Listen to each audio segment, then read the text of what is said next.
Ooh, that is bright. Can everybody hear me? Yes. All right.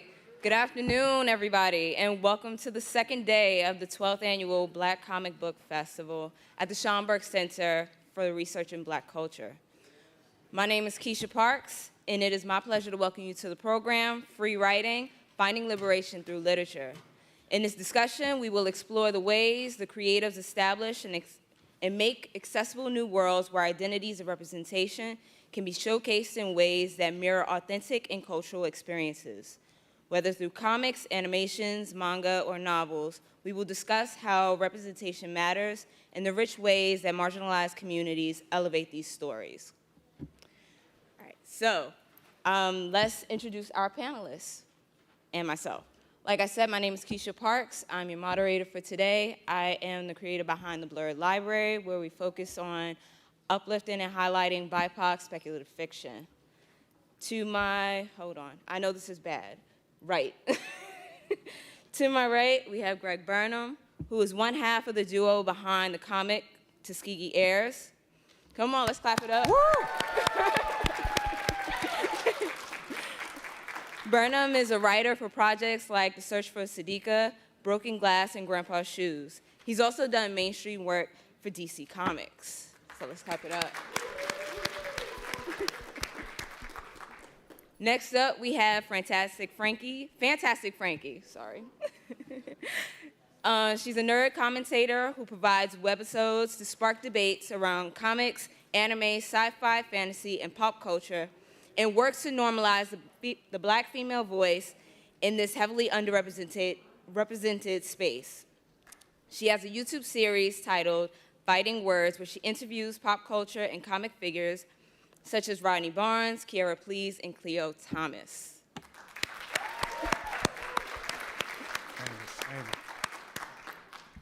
Next up, we have Dr. Shamika Ann Mitchell. She is a writer, scholar, and comics editor and educator. She created the Salam fandom to celebrate Muslim creatives. She's also a member of Women in Comics NYC Collective International and is the editor-in-chief of WinC magazine.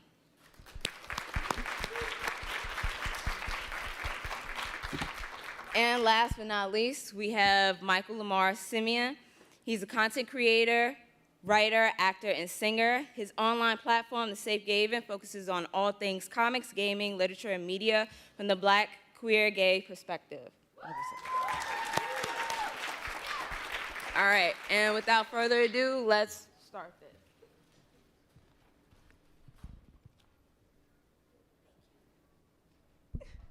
It's on. Yeah. All right. Ooh, this is even louder. All right, so my first question to everyone, and I guess we'll start with Michael. What was the first comic you ever read? And if different, what was the first comic you fell in love with? It's funny because this is interesting, because I was thinking about this, I was like, dang, I don't think I remember the first comic I ever read, but I do remember, because I didn't really grow up with comic book stores or anything like that right around me. There was no comic book stores in the hood. And so my exposure to comics were basically the X-Men, Spider-Man, Iron Man, Fantastic Four animated series. And so that was my exposure. And then, of course, Justice League and everything like that came out. But one of my big fandoms, and the thing that kind of got me into nerddom and wanting to write and everything like that, is I am a huge Buffy the Vampire Slayer fan. Yeah, shout out to my Buffy fans. And so after the show ended, I was in college. I went to a HBCU. Shout out to my alma mater, Florida Agricultural and Mechanical University in Tallahassee. But they had a comic book store right by my campus. And when Buffy ended, they continued the show in season 8 in a comic book form. And I was like, oh, I have to get that. And so that's the first time I remember actively going to the comic book store. And then I started reading other stuff and going back to read the Spider-Mans, the X-Men's, the Justice Leagues, and everything like that. So I don't remember what the first comic book I read was, but that was the first time actively going to the comic book stores because of Buffy. Oh, that's nice. See, you got lucky. My HBCU was in the middle of nowhere. Shamika? My entryway into comics is comic strips and political cartoons. And so as a child, I've read Heathcliff and Garfield, Dick Tracy, and The Far Side. And so those were my like jam, like the Sunday funnies. In terms of comic books, I read my brother's very early G.I. Joes from 1980s. But I really was into the comic strip format more. And you say?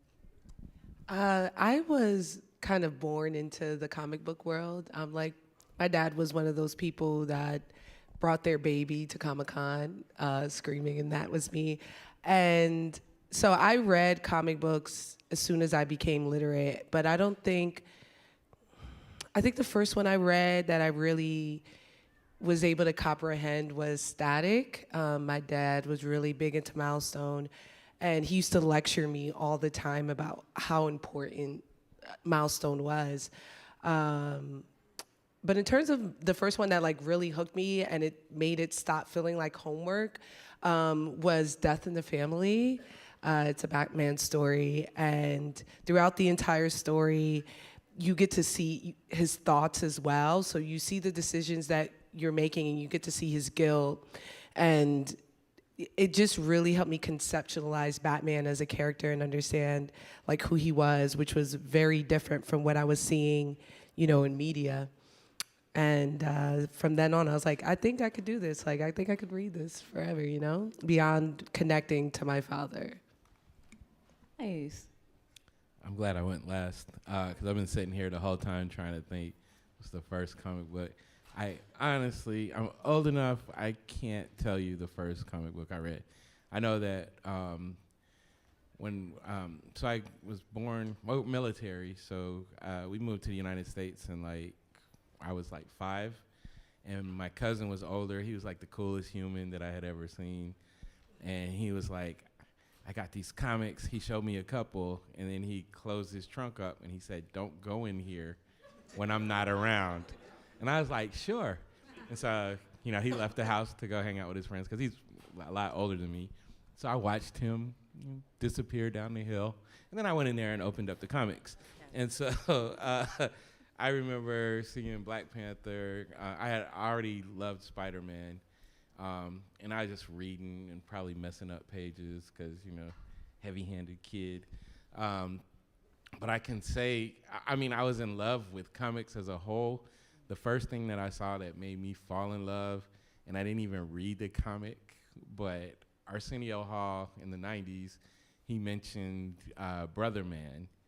And he talked about these young black men who started their own comic book company, and they got this book, and I was like, that's gonna be me one day. And then a lot longer it did kind of become me. That's so dope. I actually have, my husband has the original 11 copies of Brother Man, so I'm like, that's so awesome. All right, so I guess I'll start this with you, Frankey, since you have you were born into it. What was your canon event that made you an advocate for representation in literature and media? Yeah, I remember this. In high school, not in high school, it was 7th or 8th grade, Sam Raimi's Spider-Man had came out. And for the first time, I was actually cool. I was the only one that knew what was going on, was reading the comics and understood all the Easter eggs. And then, so for a couple of days, everybody was around me asking me questions, and I was able to spread the information. And then finally, this girl, I'm gonna say her name, Bibi Ali, because she's my nemesis. She comes in and she's like, she doesn't read comics, and I was talking about potentially the Hobgoblin coming in instead of the Green Goblin, and she was like, there's no such thing. It's called the Gray Goblin. And everyone immediately, all these guys started talking about I Just Wanted Boys, and it was just a full-on attack. So all the love I was getting earlier in the week had just dissipated. And I was like, it was a revenge. I felt the fire in me kind of, and I was like, y'all will all rue the day that you've all, and I understood, I got why they didn't think that I knew anything, why they thought I was trying to be cool. And I was like, if you guys went to these spots And then I thought about it, when I went to the spots, no one did look like me, so why would I have any validity in the space? And so I waited. I went to school, I became a physical therapist, I did something totally different. And then I had like an Issa Rae moment where I was like, before I turn 30, I want to like start to put my voice out and really set out for something that I wanted to do for a very long time. And I got that opportunity. I went on YouTube, I just kind of turned on my phone and just started talking, and people actually listened, which was like really dope. So yeah, and then I just ended up here. Yeah. All right. Shamika? Well, before that, I want to know, so what happened at school? Yeah, Bibi Ali? were you vindicated? No. What do you mean? No, I actually ended up being in like a closet nerd like until like 5 years ago. And it's interesting. I started at the Strongberg Center. So like the day that I decided I'm gonna start a page, I told my cousin, and he was like, you know, the Strongberg is doing a Black comic book day, you should go. And I printed out like cards online and cut them out and laminated them and started passing them out to the comic book writers who had came that day. David Cronson was one of them. And I was like, hey, this is just an idea, but I want to start reviewing comics and like doing commentary, and like it would be a great benefit if you followed me and showed me your work, but also like you get to say you knew me when. And I was just like being super confident, and I was just saying it like just to cap, and it like, and now I'm like on the Strongberg stage. Isn't that Look at me crazy? now. Look at me now. I should have invited Bibi Ali. Should have man. invited I could have found her on Instagram. Do that for your Hall of Fame speech. For my Like Michael exactly. Jordan. Didn't Michael Jordan do that? Have her. But then, like, do they lose at that point, right? Because then I got to fly her out. It doesn't matter. Right. I put her in a motel.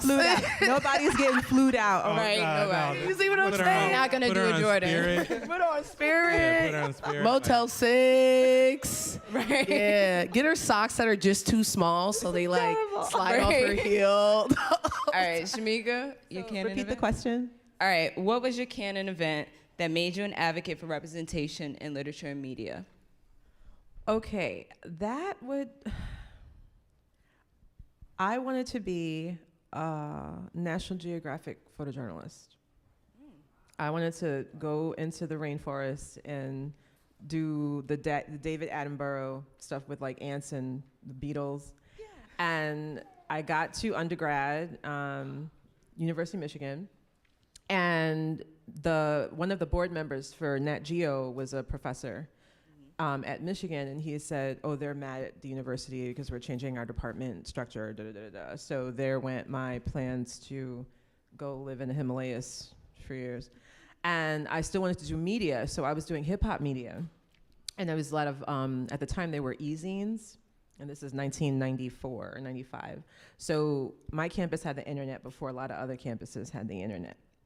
And there would be these listservs to like review hip hop albums and stuff. So I did a lot of hip hop journalism in undergrad. And then like when they came for spring fling or whatever, and I said, let me do that. And I was pitching to like XXL when they debuted in Vibe. And I'm still in touch with the guy who turned me down for a job. Datwan Thomas was the editor at XXL, and he's on his grind, and now he's a rock star editor. So I had been trying to get in spaces that were media oriented, but I was always just a little bit outside the norm. So I said, well, I'll be an English, major. And people were like, well, if you can write, you'll always have, something to do. And so that was how I pivoted into doing the work that I do now. It was really a random set of events that I wound up in grad school, because I was just like, I'm done with school, like da-da-da-da. And then it's like, yeah, well, go for your master's. Okay, sure. And then it was like, well, go for your doctorate. All right, I guess I should. And next thing you know, like the work that I did in my dissertation came into like timeliness with Blackness and urban identity. I did my dissertation, I finished everything in 2012. And now everyone's talking about like the kind of identity politics, whatever. But when I was doing it, I could tell you some of the nasty things that the faculty at Temple University were just like, what is Blackness? Like, what is this? What are you talking about? And if it wasn't for Sam Delaney, science fiction writer. He was my mentor at Temple, and he introduced me to the people who wound up being the chair of my project, because otherwise they were going to just let me buy my time out, and then I'd get kicked out, or I'd have to change my area. So what I thought was important was always giving people that space to do the kind of research they want to do. So I think being in the Schomburg is very timely for me as well, because those kinds of research interests people don't necessarily advocate for in university settings either. And then when you're in the world trying to enjoy yourself as a fan, then you find out that the publishing industry may not introduce that area to you either. So I wanted to do both sides. I want to do the creative side, and then as an editor, I also help creators have their own voice in their projects. Nice. All right, Michael. For me, it all goes back, everything always goes back to Buffy for me. And so my canon event of like why I became so gung-ho about representation and why I open every video with like, welcome to my safe haven, so people know that this is a place that is, you know, for them, especially if they're a black queer nerd or an ally, is the early 2000s. Of course, I was a big Buffy fan. I was like 15, 16. We were in like season 5. That's the season with For Glory for those of you that are Buffy fans. But like, this was like during the beginning stages of the internet with like AOL dial-up, and I joined this Buffy role-playing site called Demonic Darla, and you would basically create a character within the world of Buffy the Vampire Slayer. And so I created a character that was a warlock, because Willow was my favorite character. I love magic and the supernatural more than like regular superhero comics. And so I created a warlock character, and I based his entire personality profile off of myself. But because Buffy don't have any black friends. That's one of my biggest criticisms about the show. And then on top of that, like on the website itself, because everybody made their own like avatar, I saw like for the most part, there weren't really any black people on the website. And then also like in the early 90s, you didn't really see like black magic users, black people being the most powerful ones in the room, the chosen one, and everything like that. So even though this character was me, I made the choice to make him white, because you didn't see, you know, us in those types of rooms. And I don't really have a lot of regrets, but in terms of creatively, that's like my biggest creative regret. And so I didn't know then that I was gonna be like a content creator or anything like that, but like ever since then, I was like, I don't want any black kid, especially black gay kid, to grow up and not feel like this fandom or fantasy or anything like that, like we don't belong. There's a space for us, or if there's not a space, we can make that table ourselves. And so that's why ever since then, I'm like so gung-ho about representation mattering, and through representation, it equals normalization. So that's my canon event.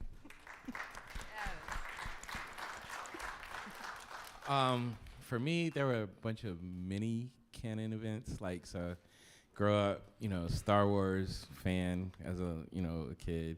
You had Lando, and only Lando.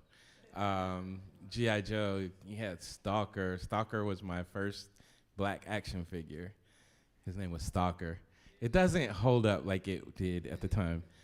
You had Roadblock, when, you know, the show starts and you got this black man who makes everything rhyme, you know?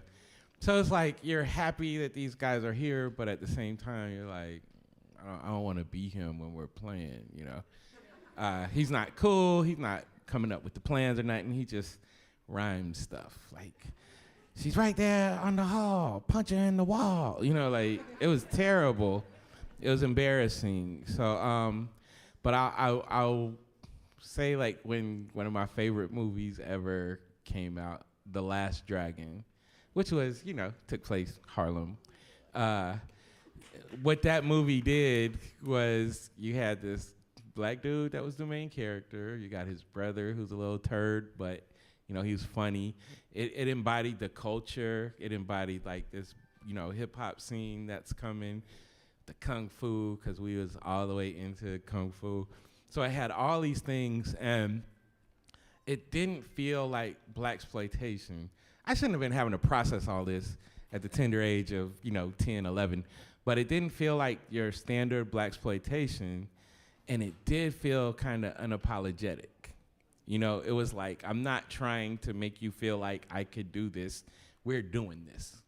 And so I think that, along with some other stuff, Hollywood Shuffle, Hollywood Shuffle was huge. I don't know if you guys have seen that.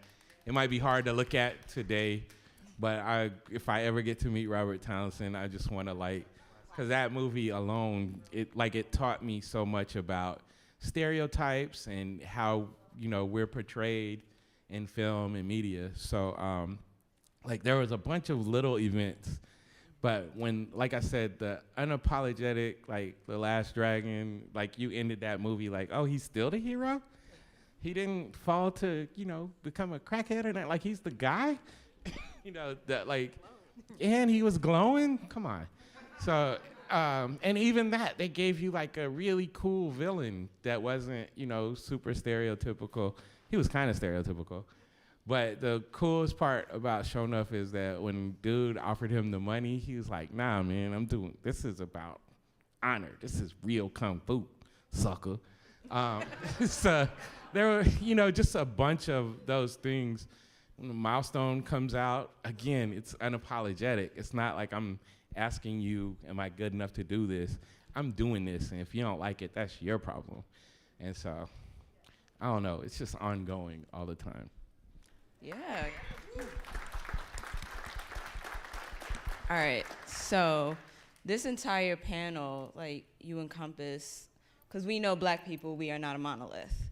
So we're all, trying to uplift the Black identity, but we also have, different groups in that. So my next question is, what does authentic, diverse representation look like for you? When you're reading, what do you check off? Okay, this is good, this is good. I guess, who would like to start? I guess I could speak as an editor. Okay. Having done editorial work for Ray Comics and Unstoppable Comics, Wink Magazine, one of the things that I often try to have conversations with the creators about is what their agenda is for the character and for the story. And I've heard a lot of times editors tend to take over the writer's stories and make the story their story. So I'm always just pushing back on, are you sure all the female characters have to be sacrificed for this story to be? Are you sure? Why does the girl have to die? Why does she have to get dismembered for him to feel, what if you killed his homie instead of killing her? There are these things that it's just very normal, oh yeah, another woman has to die in order for him to just propel forward. It's well, what if he just lost, his dog? We have to kill people. And then, in terms of representation in terms of culture, one of the things is, trying to figure out okay, so where is this character supposed to be from? Are they supposed to be from Jersey? Are they supposed to be from Harlem? What part of Harlem? My family has been in Harlem almost 100 years. So I'm yeah, we're from East Harlem. That's a different swag compared to West Side. What do they talk like? What's their slang? And people start to pay, I think, more attention to those nuances, because it's a delicate balance. If you're just oh, well, we're putting it in the future in space and they're from Earth. I'm well, that's a big place. So one of the challenges is always trying to get them to realize all of the layers that there may be in developing the story world and then in the characters. For myself as a consumer, especially why I started Salam Fandom is because as a Muslim, I felt it essential to have that, what we call the ummah, salam to all of y'all who represent, salam, that we don't see ourselves in that way. It's not there's this geeky, nerdy collective of Muslim gamers and, cosplayers, and it's all over the world. And in a lot of Muslim countries, Comic-Con fandom is huge. Saudi Comic-Con is massive. Indonesia cosplay is world trend setting, the stuff that they do in Indonesia, the largest Muslim population in the world. And, we don't even know oh, what's their fandom? So I had put that out there as a way to get everybody to see all the different ways that we exist as fans, but then as creators too. So that's me on both sides. Yeah. Yes, that's amazing. And to piggyback off that, like, that's kind of something that I look for as well when it comes to my representation in media, are those layers. Because kind of like a Shrek reference, I am an onion, I do have layers. And so, like, and I said this yesterday on the panel that I was on, but I, as a black gay man, walk through the world very differently than a cis black man. And, like, being queer, and especially when it comes to like representation, a lot of times they only focus on like they just focus on the romance, and then that's it. But me being gay and just like me being black determines how I walk through the world. It determines what friends I feel comfortable or not comfortable having, the policy decisions I feel comfortable or not comfortable supporting, the spaces I feel comfortable or not comfortable going into. Like, you won't see me going to a sundown town because I'm a black man, but a white person wouldn't have that issue. So it's like there's subtle nuances and layers that a lot of times you don't get in these comic books. Like, I love Storm, but a lot of times they only deal with her identity as a mutant, but she's also a black woman in a mostly white mansion. Like, what does that mean, and how does that allow her to walk through the world, and how is that different than, say, Jean or any other character? But you don't really see that level of representation in media. That's why it's always important to have people that identify in those identities to write these stories, because for the most part, Storm has been written by straight white men. Exactly. She's never really been written by a black woman. Yep. So. And then she's African, and so even having like an African American woman, like I'm all American, I would not be able to encapsulate the way a woman from the continent would be able to, you know. And some of them, I've had conversations with some, you know, diasporic women, and some continental black women do not align themselves with Storm. They're like, that's some white man fantasy. We don't see her that way. But I love Aurora, like, you know. Facts. She cool. A mega level detective. I also like to look to see like how full are these characters in the story. There's something called the Bechdel test, which is applied to women, which are there two women characters with names that talk to each other about something about not a man. And I use that same concept with people of color, the same test where, is this character of color, do they talk to anyone else with a name? One, do they have a name? And do they talk to anyone else with a name about something other than the character they're attached to? And I find that as a good like North Star when reading and dissecting characters, and trying to figure out like, is this a good representation? Because sometimes I find the conversation around dialogue nuanced, where people are like, the new Static that's out, he is from Dakota, which is like the hood, but he's also like into Dungeons and Dragons, right? So I had this like huge debate with someone where they were like, you know, it doesn't feel like he's black when he's speaking, and I was like, well, what's black? Like, what does that sound like? Do I sound like I'm from Uptown? Like, what does that sound like? And it's different. It's different for everyone, but like, obviously there's like black exploitation type of like conversation that's put on where you're like, clearly you're like doing too much. But for the most part, I find language really hard to figure out in terms of like, is this authentic or is it not? And that's what I really like. Like, if I can't put my finger on it, I'm like, then this has done a good job. Like, if I feel like this feels like a character in itself and the way that they talk, then they've done well. You guys were awesome. I like it because I'm pulling little pockets. So like what Michael said, like I think it's when I went, you know, I was part of the Milestone Initiative, and one of the cool things, Marie Javins, who's the editor-in-chief at DC, she said that there was a time where they thought diversity was putting a person of color or an LGBT person into a comic, and that was what diversity was. Now they realize that's not diversity at all. That's checking a box versus actually allowing people to tell their stories. So typically that works, but like for somebody like me, I write stories about women. I write stories, like one of my biggest comics is about, the girl is the superhero. So I can't just go in, like you said, like what a lot of people do is like, oh, this is my vision of what a girl is. I have to like actually pull, so luckily I have daughter, I have nieces, I've known women. I pay attention to them. I don't objectify them. I look at them like they're real people. I always tell people that, like when you go to write, especially if you're writing outside of who you are, write a person. Even like if it's a woman, doesn't mean she wants to wear pink and wants to wear a bathing suit to go fight crime.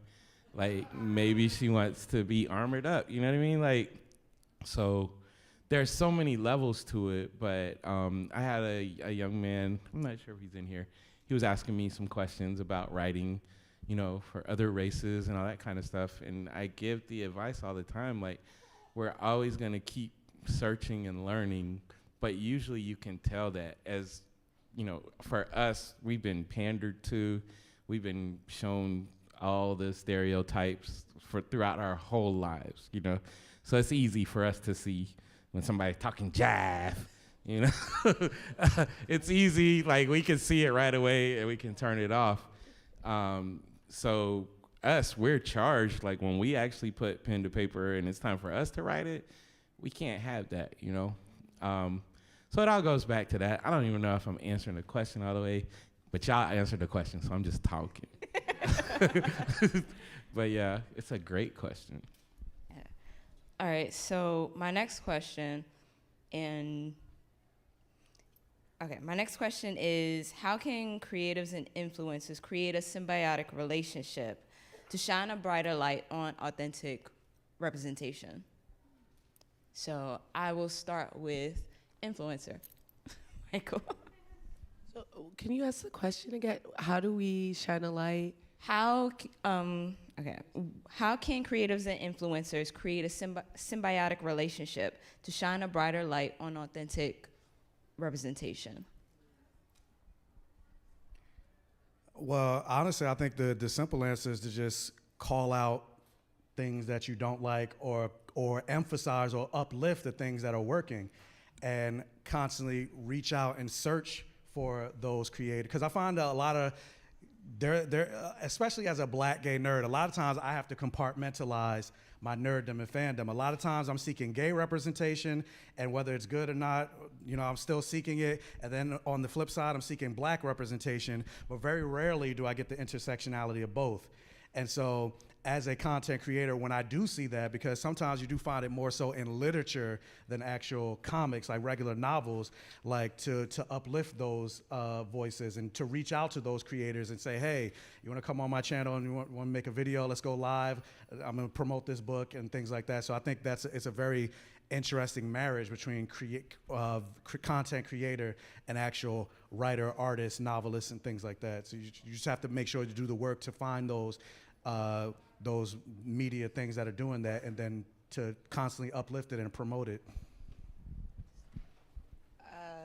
I think the biggest thing to create, I guess, a symbiotic relationship between like influencers and creatives are just us being comfortable with you all, but also the creators have to be open to critiques. And so sometimes I find it difficult as an influencer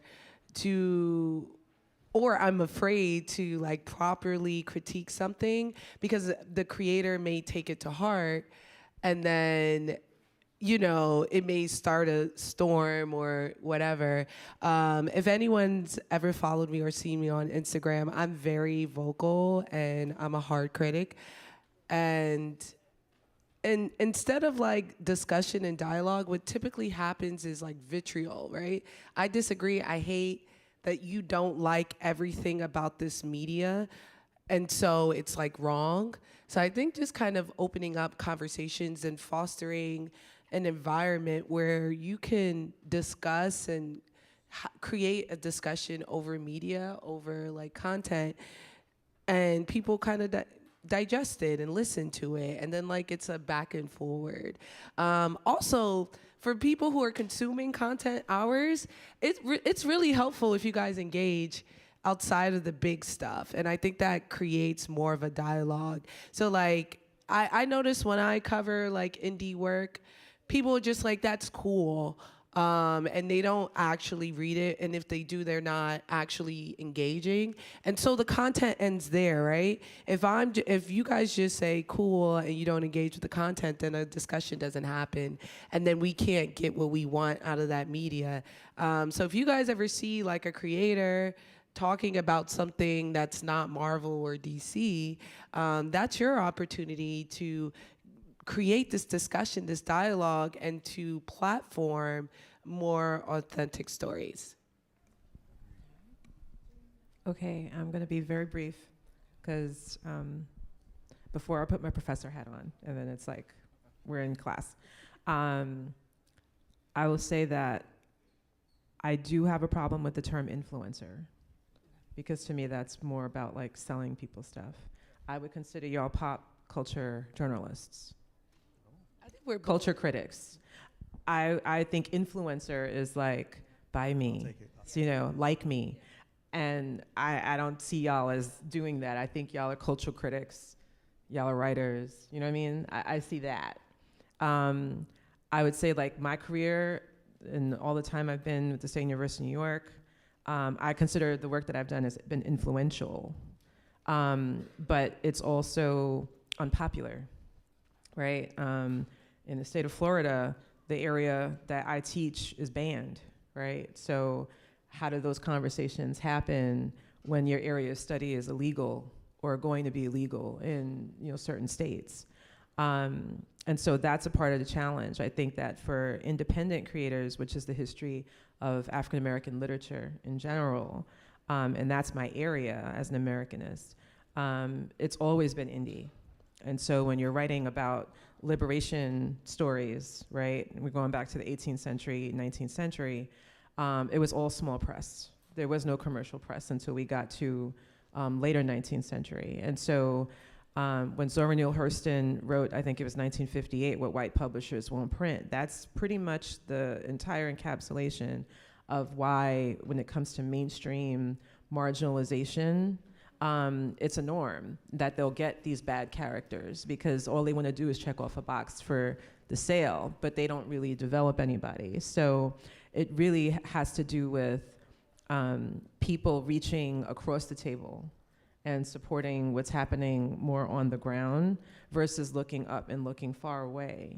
That it has to come from the community, but that's what's not sexy for a lot of people, right? So, but that is the history of Black literature in the United States, is people going to a local publisher, paying them to print out their little chapbooks, and that's how their work got out. It wasn't, let me get a major deal, because that didn't happen except for like maybe 2 or 3 writers up until the early 20th century. So I still support that indie agenda. I may not like everything, but I'm just glad that they're not being controlled in the same way that they would by the corporate machine. Yeah. Good stuff. Word. Yeah, that too.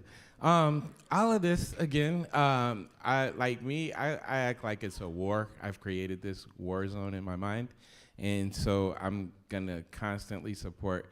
If you follow me online, you're not gonna hear me talk a lot about stuff I don't like. That's just my own personal thing, because I would rather swivel that energy into the things that I do like, right? So because I'm a creator, I do indie stuff.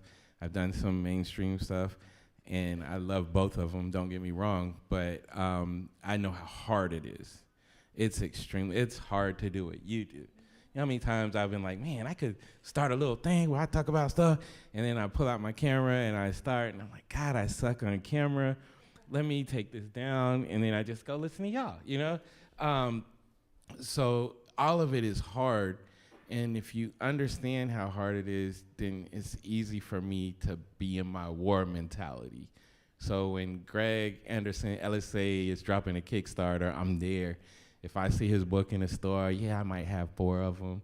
I'm gonna get another one. Like, I'm gonna support, especially the people that I know. I support everybody. I highlight the people who are making really good quality stuff, though. And so just understanding, like, you guys being here, this is support. You guys sitting down and listening to us talk, walking through here, all of it's support. And it's the way, because like you said, like, I'm not going to do that. I'm not going to do that. I had, like, me and my friend were pitching something, and we got, like, a really funny response from a publisher recently. And it's like, in the end, man, I just don't think most of them care about us. They don't care what I've accomplished. They don't care what I possibly could accomplish. They just don't care, because they'll give their friend, you know, or somebody that they know, you know, $80,000 to do a graphic novel, and it'll sell 9 copies. They, you know, so we got to do this ourselves, man. And we got to fight, and we got to push and keep going. So, you know, I'm war mentality. I live in Atlanta. My favorite bookstore is about 28 miles from my house. I travel there all the time. When my kids were little, I went and got all my books from that black bookstore. Like, they, you know, ooh, I got to get such and such. Okay, I'm going to order it through here, and I'll make the drive. And, you know, you just keep going, because you never know. Like, there's people that are making, like, Newton Lillavois, he's here. I'm a super fan. He's super humble and nice and quiet, but I met him here a few years ago. It was the first time. I was like, I thought you were a robot or something, because this book is crazy, Crescent City Monsters. Like, so I'm going to support him. I'm going to support everything he does. When people put up their little, name an indie creator who you think is, you know, on Facebook, all that, like, plugging it in. I already got it all, putting in pictures, everything. And we just keep doing that, because it really, really helps more than you would know. Like, buying a copy of Tuskegee Airs from me is way different than buying a copy of, like, the latest thing I have with DC from me. So it's just support. And holding people accountable, like you said. I like it when people critique, because that's how I learn, you know? Like, I might be like, oh, I knocked that out the park. And somebody's like, nah, that's a single, bruh. So it's like, that causes me to, you know, sharpen my pen, get back in, and, you know, try to work to get better. So holding people accountable is great, but supporting them is also great.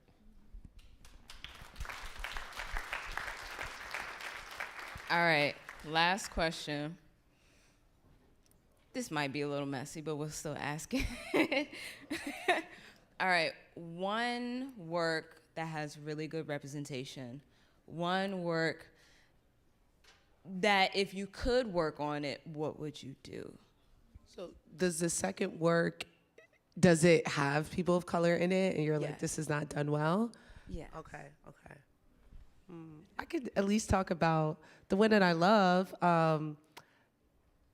Bitterroot is one of the best comic books I'm so sorry, y'all. I was like, I'm on stage with other comic writers, but Bitterroot is some of the best representation I've ever read and seen.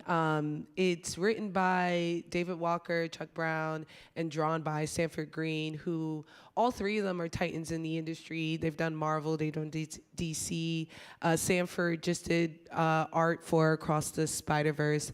And in it, y'all, it's about like demon slayers during the Harlem Renaissance who are killing demons that are white people who got possessed because of their racism. And then they realize there are new demons, and they're black people with hate in their heart. And that is the fact that black people were turning into I was like, this is representation where it's not just that white people are evil. It's showing that hate and revenge is a cycle. And the art is beautiful. They're like driving in the club and things like that. It's beautiful. In terms of like poor representation, oh my God. For women or for blacks? For Your choice. Give me a moment. I talk bad about everyone. Like I talk a lot about like oh man. It doesn't have to be something written by a black writer.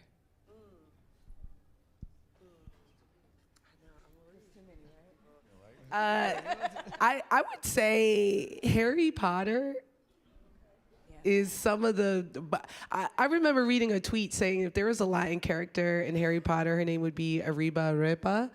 And I just say Harry Potter because it's, for me, I'm a millennial, so I grew up, it was a whole part of my personality.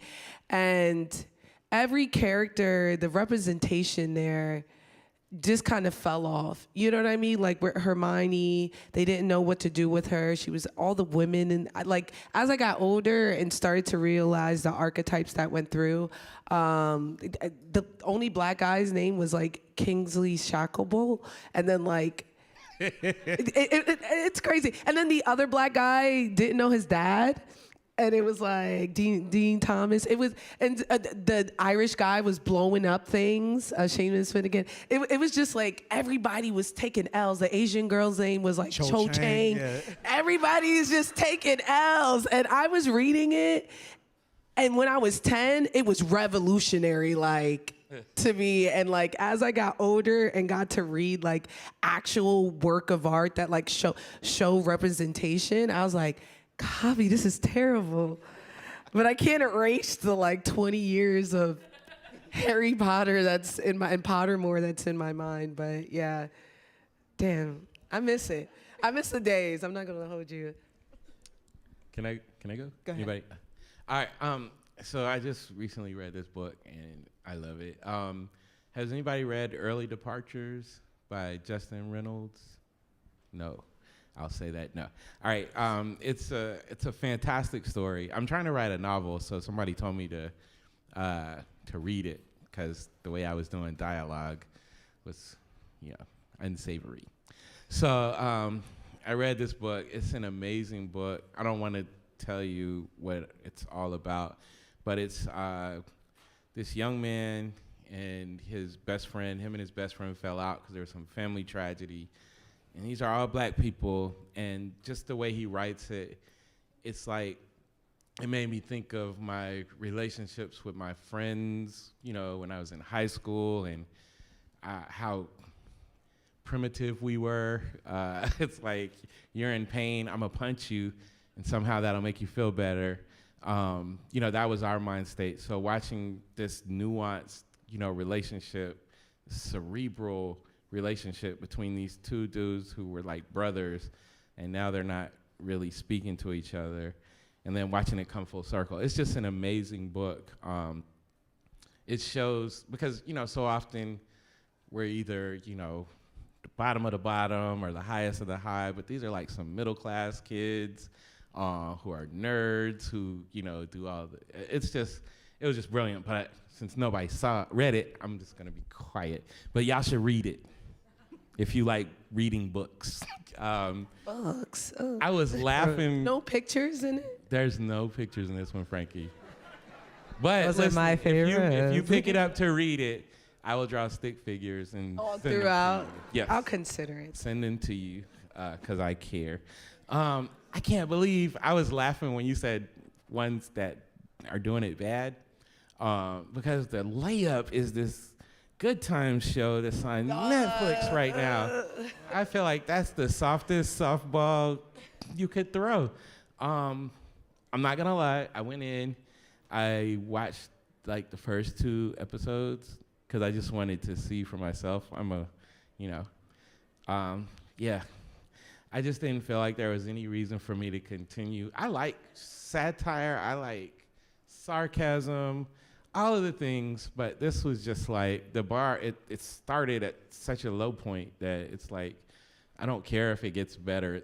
By the time it gets better, it's still gonna be low. How is it different from Bebe's Kids?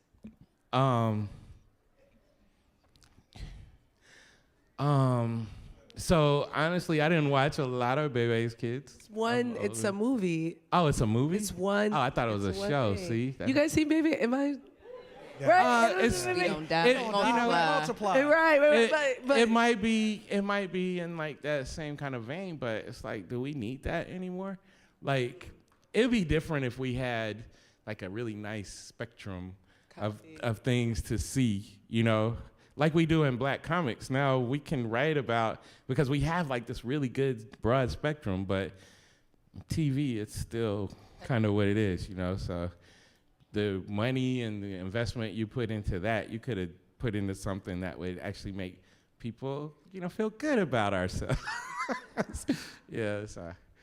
All right, hold on. Before you two go, I'm going to tell everybody if you have any questions, we'll probably have time for like 2 maybe. So if you have any, the microphones are in the back and you can just stand over there. And then Michael, Shamika, who wants to? I think for me, there's a book that I'm currently reading right now called Blood Debts.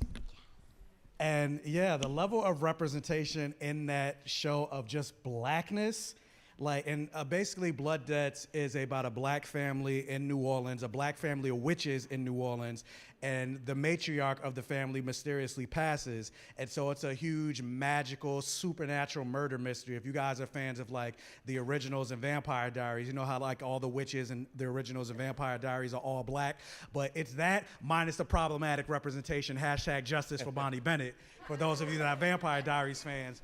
But like, the main character in that storyline is gay, and then his twin sister, she's a secondary main character as well. And just like what I was saying before, like you get to see the full range of their characters and how they walk through the world, and then also interspersed with that sci-fi, witchy, supernatural mystery. And that's not something that I really got to see or read before. And that's one thing that I feel like is the next step when it comes to like representation. Like we get it a lot in like literature, but now also I would like to see Blood Debts made into a TV show or a movie instead of them rebooting True Blood again for another time. Like, or let's reboot this. It's like there are a lot of other things that can be made, like Tuskegee Heirs should be made into a movie. Like I would love to see things. It's not now the worst, but like that's the thing I would love to see, like that next step in that evolution of that representation. But yeah, Blood Debts, definitely check it out.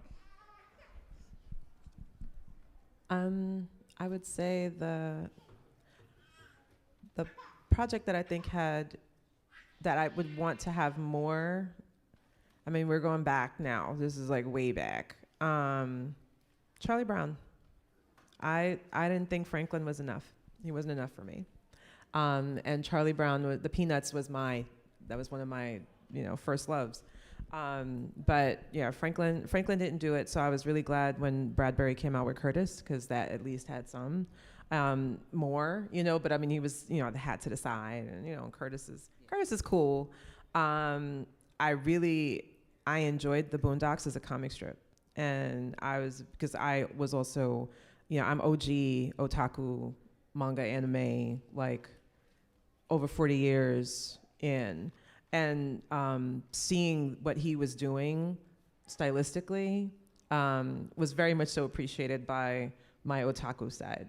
But it's still very much so a bromance. But I love Huey and Riley with all my heart. And Thugnificent is still like one of the best characters ever created. Speaking of like Shogun of Harlem, right? Like it was very much so that. But for good representation. I really I enjoyed Squire by Nadia Shamus and Sarah Alfaqui, which won the Harvey Award as a graphic novel. Very Arab-oriented, fantasy-oriented. I don't know if there's going to be more to that, but that was a brilliant story. And one of the things I'll say in terms of representation is me as a faculty member is these are the books that I order from my students for the syllabus. And so I'm always looking to see what projects are going to have some kind of staying power so that I can order it, the library can order it. It's wonderful when I meet creators that are doing things, but if we can't get them into institutions for students and other people have access to, then it doesn't go as far. And so, eventually Tuskegee Heirs will wind up on my syllabus. It's just not Sounds good to me. Yeah. Nice. All right, so I'm going to have to cut it off, and then we have our 2 questions, so we'll start over here.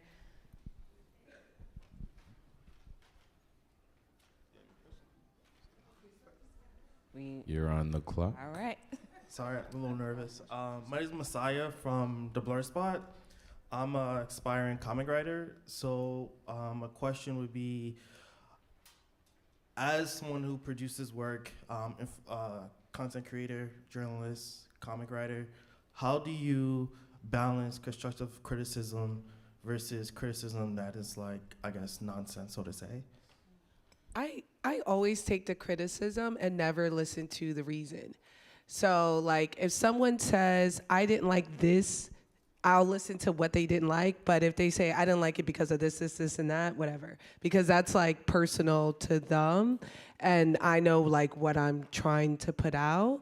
I haven't wrote a comic book, but I just know that that's been very helpful to like, I get critiques all the time about my content, and I'm like, you don't know quite what I'm trying to do here, but there is a lot of validity in what you're saying. So like, I find it quite easy to keep my content very true to myself by listening to critiques, but only at the critique itself and not the reasoning. That's good. For me, I'm like, what you see in the comic is exactly what I meant for you to see.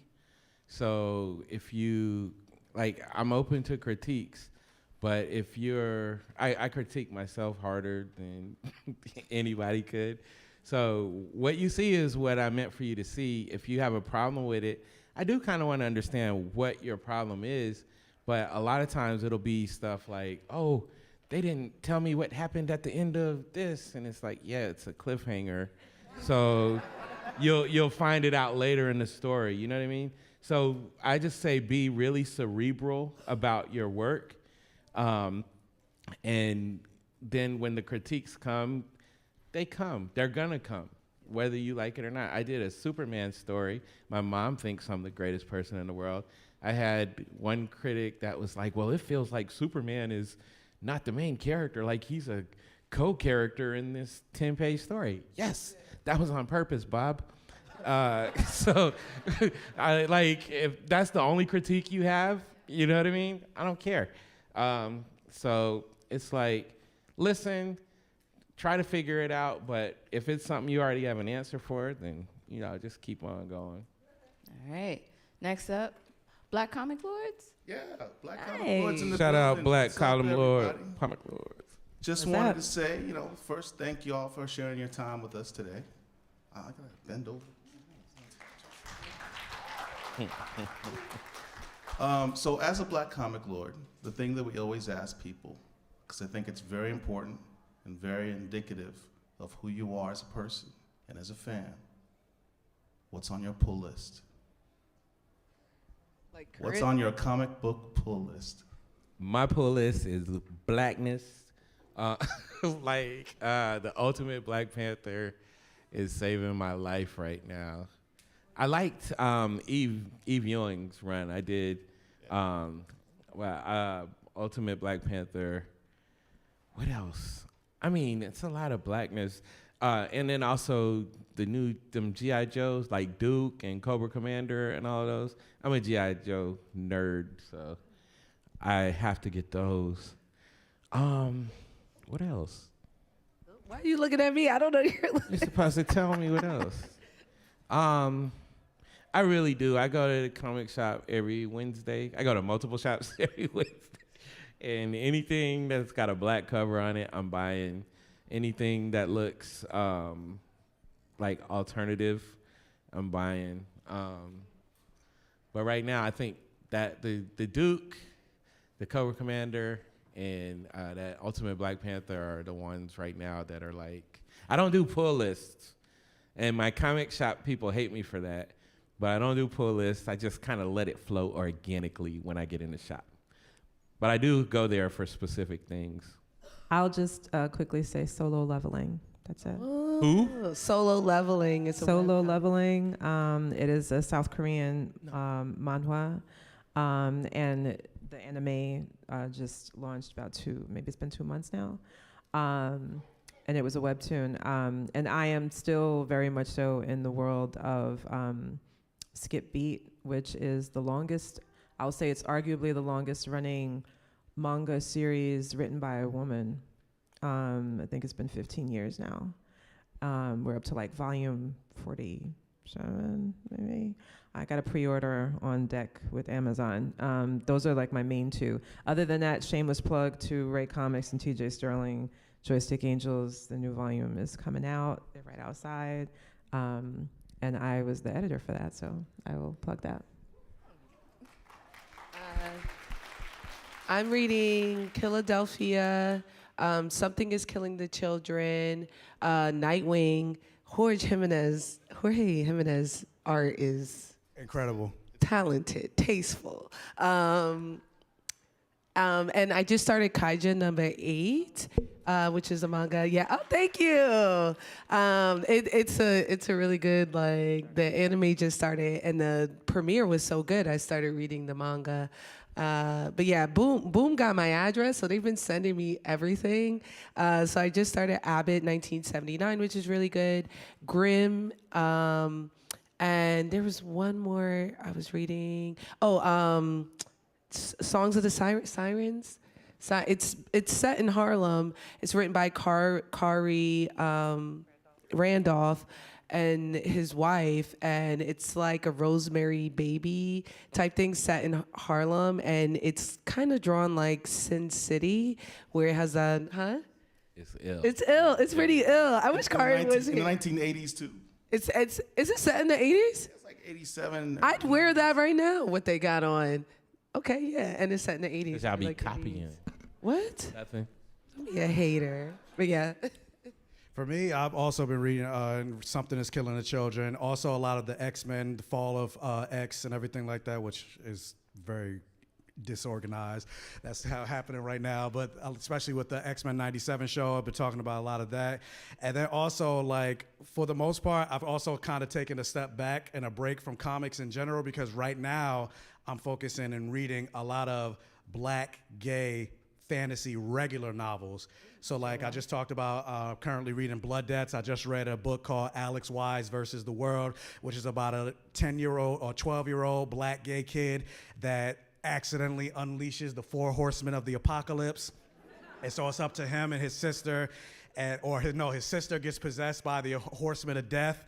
And so it's up to him and his best friend to like basically try to save the world. So I'll be reading that. There's another book that I'm gonna read after that called Emeralds and Empire. It's something, I can't remember the name of it. It was basically about 2 Asian queer men that get reincarnated every single time, and they have to constantly find each other. So I've been reading a lot of fantasy things like that, mostly just novels than comics. Nice.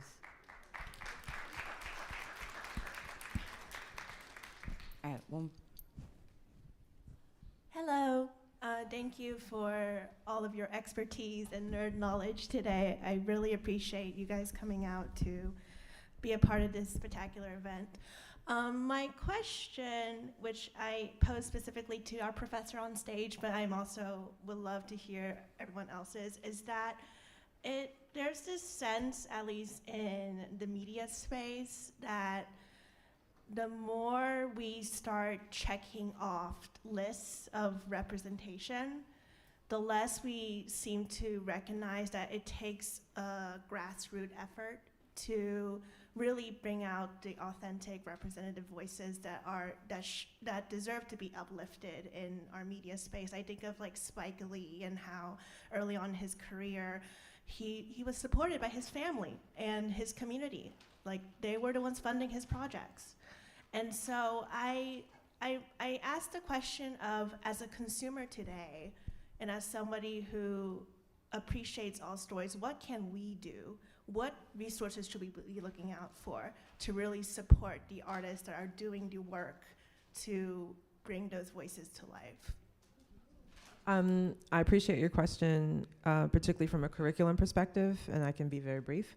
I will say, talk to your local librarians. Some of them, even with the policies that are being put out, they are committed to still having resources available for anyone who comes looking to find the kinds of content that they enjoy reading.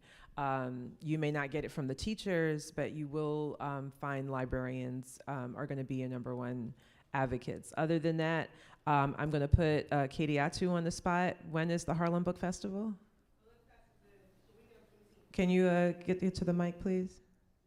It's off, yeah. Oh, no, we hear you now. Oh, it's Juneteenth weekend. Okay, thank you. So Juneteenth weekend, the Harlem Book Festival takes up all of 135th Street. You will see a range of different publishers and creators. I've seen like HarperCollins and Random House, like they'll have booths and stuff. So that's also a good time to come out for anybody that's interested. The weather should be good. Other than that, I would say We Need Diverse Books is an organization that's been very active for maybe over 12 years. I had them come to my campus, and they're still very active on Instagram. And so there's also the hashtag We Need Diverse Books. And you will find out what publishers they have aligned with, what creators they've aligned with. I'll stop there. Anybody else? Oh, Kickstarters, you guys. Yeah. If you see anyone's Kickstarter up, if you go to conventions and you go to everyone's table, like get their information, get a book, and follow them and see if they need any support. Yeah, Kickstarter is fantastic. Thank you for mentioning that.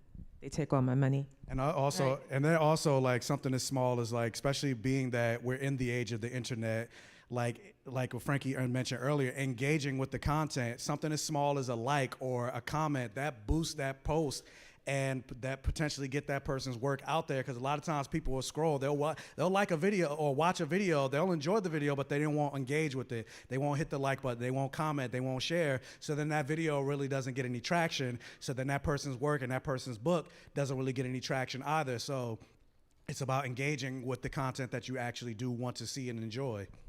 Like, share, comment, interact for the all gay rhythm. That's what I say in my videos. And I'm gonna be super brief, but another thing, like word of mouth, because now even like when you share stuff, the algorithms are making it to where nobody sees it.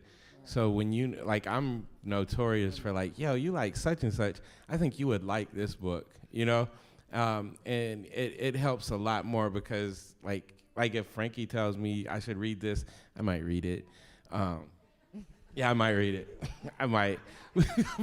But no, I will. And that really helps because when you have people that are like-minded, that every little sale helps, every little read, maybe they'll pass it on to another person.